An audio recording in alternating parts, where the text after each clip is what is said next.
Hello guys, कैसे हो आप? आई होप आप अच्छे होंगे, स्वस्थ होंगे। तो आज अपने जो टॉपिक लेके आए हैं वो क्लास 10th का गेम्स पेपर लेके आए हैं। मतलब क्लास 10th में जो अभी हाफ ईयरली आ रही है, तो उसमें कौन कौन से क्वेश्चन आ सकते हैं उसकी मैं आज एक वीडियो लेके आई हूँ। इम्पोर्टेंट क्वेश्चन गेम्स पेपर, ठीक है। इसलिए मेरे साथ वीडियो में अंत तक जुड़े रहना। वीडियो अच्छी लगी तो लाइक करना और अपने दोस्तों के साथ वीडियो को ज़्यादा से ज़्यादा शेयर करना। लेट्स स्टार्ट करते हैं बच्चों। अपने फर्स्ट क्वेश्चन है, अपने बीच बीच में से टॉपिक वाइज क्वेश्चन नहीं करेंगे, जो इंपॉर्टेंट क्वेश्चन है उसी को आज अपने यहाँ पे कवर करेंगे, तो इसलिए जुड़े रहना। फर्स्ट क्वेश्चन है कि एक पासे को एक बार फेंकने पर अभाज्य संख्या ज्ञात करने की प्रायिकता ज्ञात करनी है। क्वेश्चन में क्या कहा है, एक पासे को एक बार फेंकने पर अभाज्य संख्या ज्ञात करने की प्रायिकता ज्ञात करनी है। प्रायिकता वाली प्रश्नावली अपने कर चुके हैं पूरी कंप्लीट वीडियो में।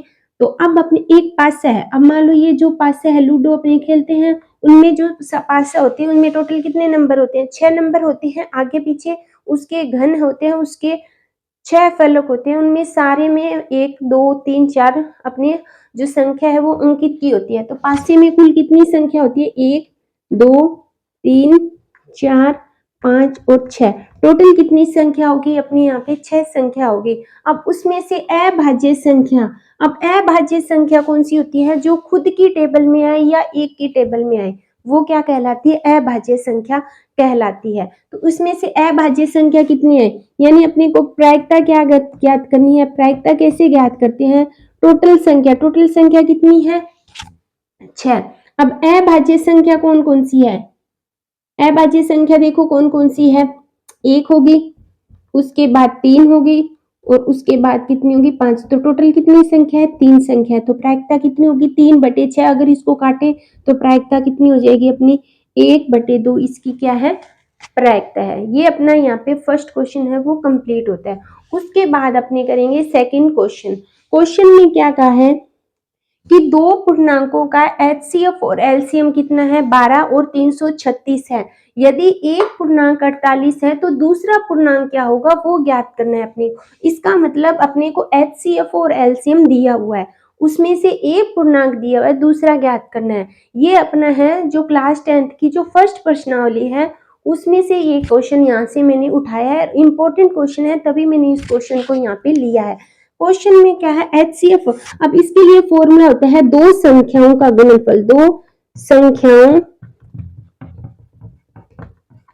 का गुणनफल बराबर होता है एचसीएफ इंटू एलसीएम। ये अपना फॉर्मूला है क्लास की फर्स्ट प्रश्नावली है उसमें मैंने करवाया हुआ है, यानी फर्स्ट ये फॉर्मूला है, इस बेस से अपने हल करेंगे। दो संख्याओं का गुणनफल, यानी पहली संख्या कितनी है? 48। दूसरी संख्या अपने को ज्ञात करनी है तो उसको मैंने क्या मान लिया? x मान लिया। इक्वल टू एचसीएफ कितना दिया है? 12 इंटू एलसीएम कितना दिया है? 336। अपने को क्वेश्चन जो ज्ञात करना है उसको अपने उधर रखेंगे, बाकी सारी को उधर ले जाएंगे। तो ये कितना हो गया? 12 इंटू 336 बटे कितना हुआ? 48। इसको काट दो, 12 चौके 48, ये गया 4 पे, 8 चौके 32 और 4 चौके 16। तो x का मान कितना आ गया? 84। यानी जो दूसरा पूर्णांक है वो कितना आ गया? 84। पहला पूर्णांक कितना है? 48। एचसीएफ 12 है और एलसीएम कितना है? 336 है। अब देखो अपने को चेक करना है आंसर सही है या गलत है। तो एक संख्या 48 है, दूसरी 84 है, इसका अपने एलसीएफ निकाल के देख लो और एलसीएम निकाल के देख लो। जो आंसर आएगा वो अपना क्या है? करेक्ट आंसर है। तो ये दो क्वेश्चन कंप्लीट होते हैं। अब अपने करेंगे तीसरा क्वेश्चन। आगे वाला बच्चों अपना क्वेश्चन है थर्ड क्वेश्चन। क्वेश्चन में क्या पूछा है कि एक वृत्त की परिधि ज्ञात करो अगर उसका व्यास कितना दिया हुआ है? 14। सिंपल सा क्वेश्चन है, सभी बच्चों को आता होगा। ये क्वेश्चन मैं इसलिए लेके आई हूँ क्योंकि इस टाइप का क्वेश्चन है वो या तो वन लाइनर में आएगा या फिर अपने जो रिक्तस्थान है फिलिंग द ब्लैंक्स है उसमें ये क्वेश्चन पूछा जाता है। बड़े मार्क्स में ये क्वेश्चन नहीं आता क्योंकि बिल्कुल सिंपल है और सभी बच्चों को आता भी होगा। तो अपना क्या है? एक वृत्त की परिधि ज्ञात करो यदि उसका व्यास दिया हुआ है। अब ये क्वेश्चन एग्जाम में आता है लेकिन बच्चे हैं उनको पता है कि ये सिंपल सा क्वेश्चन है तो वो उनकी रिवीजन नहीं करते तो वो भूल जाते हैं। ठीक है, तो इसलिए मैं रिवीजन करवाने के लिए ये क्वेश्चन लेके आई हूँ और आता भी है एग्जाम में। एक वृत्त की परिधि ज्ञात करनी है अगर उसका व्यास कितना है? 14 है। अब देखो अगर अपने को क्वेश्चन में व्यास दिया हुआ है, वह व्यास कितना दिया हुआ है 14 सेंटीमीटर, तो त्रिज्या कितनी होगी? सभी बच्चों को पता है कि व्यास का आधा क्या होता है? त्रिज्या होती है। तो त्रिज्या कितनी होगी अपनी? 7 सेंटीमीटर। वृत्त की परिधि ज्ञात करनी है, वृत्त की परिधि। अब सभी को पता होगा परिधि क्या होती है? 2 पाई आर। 2 पाई का मान अपने को पता है 22/7, आर का मान कितना हो गया? 7। 7 से 7 कट गया, कितना हुआ? 14 सेंटीमीटर, यानी वृत्त की परिधि। ठीक है बच्चों। अब यहाँ पे पाई का मान मैंने 22/7 रखा है। मैंने इसलिए रखा है क्योंकि यहाँ पे मान अपने को पाई का नहीं दिया हुआ। एग्जाम में या तो पाई का मान दिया होगा, अगर दिया होगा तो वो ही रखेंगे, अगर नहीं दिया हो तो अपने 22/7 रख सकते। कई बार क्वेश्चन होता है उसमें 3.14 मान दिया होता है, तो अपने को वो ही पुट करके अपना आंसर निकालना होता है। उसके बाद आता है अपना फोर्थ क्वेश्चन। क्वेश्चन में क्या कहा है? एक अर्धगोले का व्यास कितना है? 14, तो उसके आंतरिक पृष्ठीय क्षेत्रफल ज्ञात करो। अब देखो अर्धगोला ऐसे बनाएंगे अपने, हो गया। इसका व्यास ये अपने को कितना दिया हुआ है? 14 सेंटीमीटर, तो वही है त्रिज्या कितनी हो जाएगी? व्यास की आधी होती है, यानी 7 सेंटीमीटर। अब इस पे आंतरिक पृष्ठीय क्षेत्रफल ज्ञात करना है, ओनली अंदर का भाग। तो आंतरिक पृष्ठीय क्षेत्रफल क्या होगा? आंतरिक पृष्ठीय क्षेत्रफल क्या होता है? 2 पाई आर। ठीक है बच्चों, आंतरिक पृष्ठीय क्षेत्रफल क्या हो जाएगा? 2 पाई आर।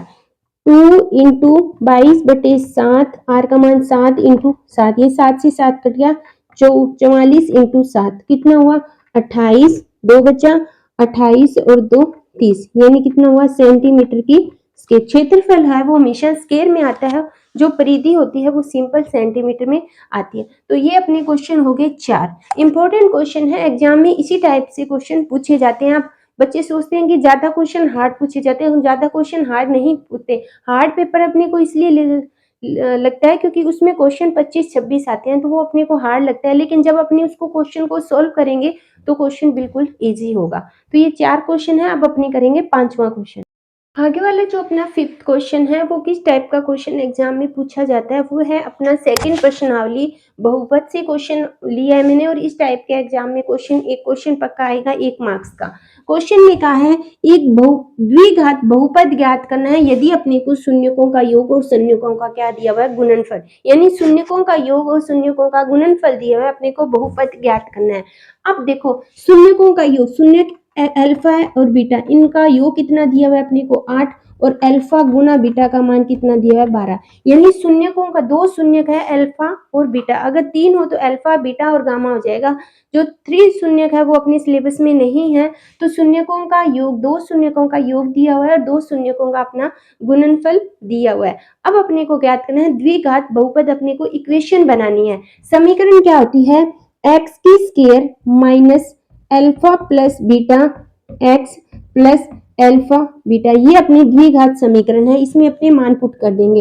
एक्स की स्क्वायर माइनस, इनका योग कितना है? 8 है, तो एक्स हो गया, इसका कितना हो जाएगा? 12। तो ये अपनी क्या होगी? एक द्विघात समीकरण होगी। बिल्कुल सिंपल सा क्वेश्चन है, बिल्कुल 1 या 2 मार्क्स का ये क्वेश्चन आएगा, फ्री के मार्क्स हैं। ठीक है बच्चों, अच्छी तरह माइंड में फिट कर लेना।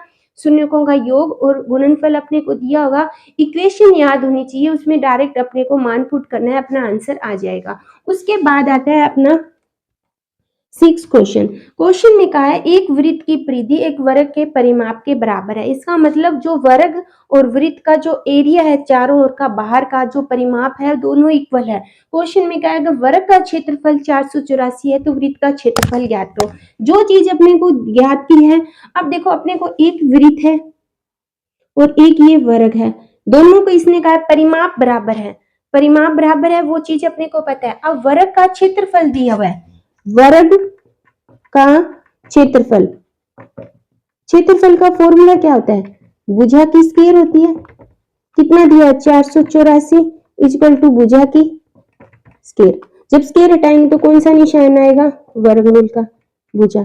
अब 484 किसका वर्गमूल होता है? वो चीज तो याद होनी चाहिए नहीं अपने को।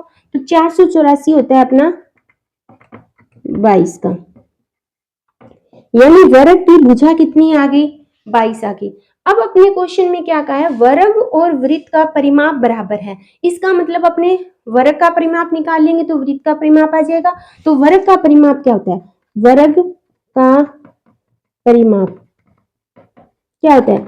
4 इंटू भुजा, यानी 4 इंटू 22 कितना हुआ?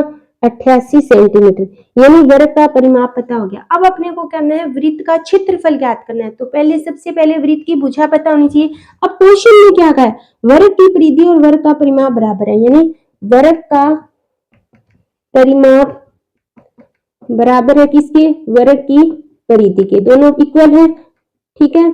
अब वर्ग की परिधि का सूत्र क्या होता है? 2 पाई आर, और वर्ग का परिमाप अपने ने निकाल लिया 88, तो 88 इक्वल टू 2 इंटू 22 बटे 7 इक्वल टू आर। ये कट गया अपना 44, तो कट गया 2 से, ये इधर आ जाएगा, तो आर कितनी आ जाएगी अपनी? 14 सेंटीमीटर, यानी अपने ने वृत्त की परिधि त्रिज्या ज्ञात कर ली। अब अपने वर्ग का क्षेत्रफल ज्ञात कर सकते हैं, तो क्या हो जाएगा? वृत्त का क्षेत्रफल क्या होता है? पाई आर स्क्वायर। पाई का मान 22 बटे 7, आर का मान 14 इंटू 14, ये कट गया 2 से, तो कितना हुआ? 44 इंटू 14, 14 कितने हुए? 56, 5 56 और 616 सेंटीमीटर की स्केल, यानी वर्ग का परिमाप और वर्ग की भुजा बराबर है। कैसे करेंगे इसको? वर्ग का परिमाप और वर्ग की भुजा पता है, वर्ग का क्षेत्रफल दिया, वर्ग के क्षेत्रफल से अपने वर्ग की भुजा निकाल लेंगे, भुजा निकालने के बाद अपने वर्ग का परिमाप ज्ञात करेंगे। परिमाप होने पर अब कहा है वर्ग का परिमाप और क्षेत्रफल का वृत्त का क्षेत्रफल परिमाप बराबर है, तो इससे अपने वृत्त की त्रिज्या आ जाएगी, त्रिज्या आने के बाद उसका अपने क्षेत्रफल ज्ञात कर सकते हैं। तो ये अपने कितने क्वेश्चन हो गए? 6 क्वेश्चन है। आगे नेक्स्ट क्वेश्चन अपना 7वां क्वेश्चन। बच्चों आगे वाला जो अपना क्वेश्चन है वो 7वां क्वेश्चन है, बड़ा क्वेश्चन है। समांतर श्रेणी जो अपनी 5th प्रश्नावली है, समांतर श्रेणी एपी, उससे मैंने क्वेश्चन लिया है और इंपॉर्टेंट क्वेश्चन है। क्वेश्चन में क्या है? यदि एपी का दूसरा पद और तीसरा पद कितना है? 3 और 5 है, तो इसके प्रथम 20 पदों का योग ज्ञात करना है। अब देखो जो चीज दी हुई है उसी से, दूसरा पद दिया हुआ है 3, यानी दूसरा पद कैसे निकालते हैं? फॉर्मूला क्या होता है? एन का, ए प्लस एन माइनस 1 डी, ठीक है। कितना पद है? दूसरा, यानी ए 2, दूसरा पद है, ए का मान पता नहीं, एन का मान 2 पद है, यानी कितने हो गए? 2 में से 1 गए और डी गए, तो कितना हुआ? ए प्लस डी, यानी ये दूसरा पद हो गया। अब अपने को तीसरा पद यानी A3 इजिकल टू क्या है? ए प्लस एन माइनस 1 डी, यानी ए प्लस कितने डी हो गए? 2D, A3, ये कौन सा पद हो गया? दूसरा, यानी तीसरा और दूसरा पद कितना दिया हुआ है अपने को? 3 और 5, यानी यहाँ पे दूसरा पद कितना दिया हुआ है? 3, और तीसरा पद यहाँ पे कितना दिया है? 5। ये दो इक्वेशन बन गई, तो इससे अपने मान ज्ञात कर सकते हैं। देखो एक समीकरण क्या आ गई? ए प्लस डी इजकल टू कितना बना? 3, और ए प्लस 2D इजकल टू कितना बना? 5। ये फर्स्ट, ये सेकंड। अब अपने ने क्लास 10th में जो थर्ड प्रश्नावली है वो पढ़ी थी, विलोपन विधि, समांतर विधि, ठीक है। विलोपन विधि और प्रतिस्थापन विधि, उससे अपने यहाँ पे विलोपन विधि से क्वेश्चन हल करते हैं। देखो ये मान सेम है, तो इसके निशान में चेंज कर दूंगी, इसको मैंने कैंसिल कर दिया, तो कितने बचे? माइनस डी, माइनस के डी से डी का मान कितना आ जाएगा? 2, यानी डी की वैल्यू तो आ गई। ये डी का मान समीकरण, यानी डी का मान समीकरण 1 में रखने पर, ए कौन सी थी? ए प्लस डी इजकल टू 3, यानी ए प्लस 2 बराबर 3, तो ए का मान कितना आ जाएगा? ए, यानी ए का मान अपना 1 आ गया, डी का मान यहाँ पे 2 आ गया। अब अपने को ज्ञात करना है एपी के प्रथम 20 पदों का, पद कितने हैं टोटल? 20 है। तो अब अपने को ज्ञात करना है एस एन का मान, यानी प्रथम 20 पदों का योग ज्ञात करना है। तो कैसे करेंगे? फॉर्मूला क्या होता है? S N equal to N बटे 2, 2a plus N minus 1 D, ये होता है प्रथम 20 पदों के योग, यानी एस एन का फॉर्मूला कौन है? पदों का योग ज्ञात करने का फॉर्मूला ये है। अब अपने को पदों का योग ज्ञात करना, एन का मान कितना है? 20 बटे 2, ए का मान कितना है? 1, तो ये हो गया 2, प्लस एन का मान 20 यानी 19, और डी का मान कितना हो गया? 2, यहाँ पे कितना आया? 10, ये हो गया 2 प्लस 38, कितने हुए? 10 इंटू 40, तो टोटल कितने हो गए? 400, यानी एपी के जो प्रथम 40 पद 20 पद हैं उनका टोटल योग कितना हो गया अपना? 400। तो ये अपना था समांतर श्रेणी वाला क्वेश्चन। आगे वाला जो अपना बच्चों क्वेश्चन है वो क्वेश्चन है 8वां और 9वां। क्वेश्चन में कहा है निम्न समीकरण एक्स 6x की स्क्वायर माइनस 2x माइनस 3 के मूल ज्ञात करो। इसका मतलब अपने को शून्य ज्ञात करने हैं, तो उसको अपने कैसे ज्ञात करेंगे। अब देखो ये इक्वेशन है, शून्य ज्ञात करने की जो गुणनखंड है उसकी मैंने स्पेशल भी वीडियो डाली हुई है और छोटे छोटे शॉर्ट्स वीडियो मैंने उसमें डाले हुए हैं। अब देखो इसका कैसे कर, बाह्य पदों का गुणन कितना हुआ -18x की स्क्वायर। इसके टुकड़े करने हैं कि अंतर 2 का आए, यानी अगर मैं 9 को इससे गुना करूंगी ये माइनस हो जाएगा, ये प्लस हो जाएगा। या आपने इसको कैसे कर सकते हैं, 9 से हो जाएगा, नहीं होगा तो यहाँ पे कितने लेंगे अपने 7 लेंगे, क्योंकि थोड़ा मैंने क्वेश्चन है वो चेंज कर दिया। ये माइनस होगा, ये प्लस, 9 को 2 से गुना किया 18, 9 में से 2 घटाए माइनस के 7 आ गए। क्वेश्चन मैंने थोड़ा सा गलत लिख दिया। एक्स की स्क्वायर गुणनखंड क्या थे, -9x में से प्लस के 2x के माइनस की 3, 9 में से 2 गए 7 के x के, इन दोनों को गुना, दो दो के जोड़े बनाएंगे, क्या कॉमन आया इसमें 3x, तो कितना बचा 2x माइनस का 3, इसमें कुछ कॉमन नहीं आ रहा है, इसका मतलब प्लस कॉमन आ रहा है, x माइनस का 3, तो एक गुणनखंड हो गया 2x माइनस का 3 और दूसरा हो गया 3x का 1। ये इसका क्या है, करेक्ट आंसर है। बिल्कुल सिंपल सा क्वेश्चन है, गुणनखंड करना बच्चों जरूर आना चाहिए, क्योंकि एग्जाम में इस टाइप के 2 या 3 क्वेश्चन जरूर पूछे जाते हैं। उसके बाद है आगे वाला जो 9वां क्वेश्चन है, वो अपना क्या क्वेश्चन है कि ऐसी दो संख्याएं ज्ञात करो जिनका योग 27 हो और गुणनफल 182 हो। कैसे करेंगे, मान लो अपनी पहली संख्या को क्या माना, जब इस टाइप के क्वेश्चन है तो उसको अपने कैसे ज्ञात करते हैं। पहली संख्या को मैंने x माना, तो दूसरी संख्या बच्चों बताओ क्या होगी। अब देखो इसने कहा है कि दो संख्याओं का योग 27 है, दो संख्याओं का योग, अगर पहली संख्या x है तो दूसरी 27 में से जब अपने x घटा देंगे तो दूसरी संख्या आ जाएगी ना। दो संख्याओं का योग 27 है, पहली x है दूसरी में 27 में से, अब कहा इन दोनों का गुणनफल, यानी 27 माइनस एक्स और x का, या अपने ऐसे लिख सकते हैं कि इन दोनों का गुणन, यानी इनका गुणनफल कितना है 182 है। तो इसको करो, इसको किया 27x माइनस एक्स की स्क्वायर बराबर 182, ये पूरा उधर ले जाओ तो x की स्क्वायर माइनस के 27x प्लस 182 इक्वल टू 0। अब ये बन गई अपनी द्विघात समीकरण।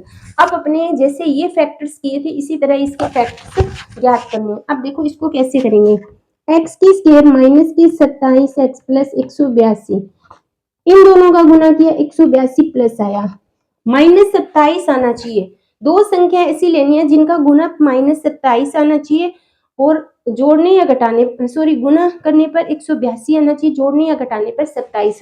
क्या फैक्टर होंगे, 13 इंटू 14, 13 में 14 जोड़े तो -27 के, और ये तो x की स्केल यानी -14x माइनस के 13x प्लस के 182, यानी माइनस के 14 और माइनस के 13 टोटल कितने होंगे माइनस के 27 और गुना करेंगे प्लस के 182, दोनों में कॉमन क्या आया x, तो x माइनस का 14 और इसमें आया 13, तो x माइनस का 14, तो एक x माइनस का 13 दूसरा x माइनस का 14, यानी एक संख्या 13 आ गई और दूसरी संख्या कितनी आ गई 14। तो ये अपने कितने क्वेश्चन हो गए, 9 क्वेश्चन है। इंपॉर्टेंट क्वेश्चन बनाए हैं, पूरी बुक में से मैंने छान छान के जो इंपॉर्टेंट लगे। इसी तरह मैं गेस पेपर आगे और 10th क्लास के लेके आऊंगी, इसलिए मेरे साथ वीडियो में जुड़े रहना। वीडियो अच्छी लगे तो लाइक करना, अपने दोस्तों के साथ ज्यादा से ज्यादा वीडियो को शेयर करना और मेरे चैनल को सब्सक्राइब करना। नीचे लाइक का बटन है, लाइक जरूर करना। Thank you.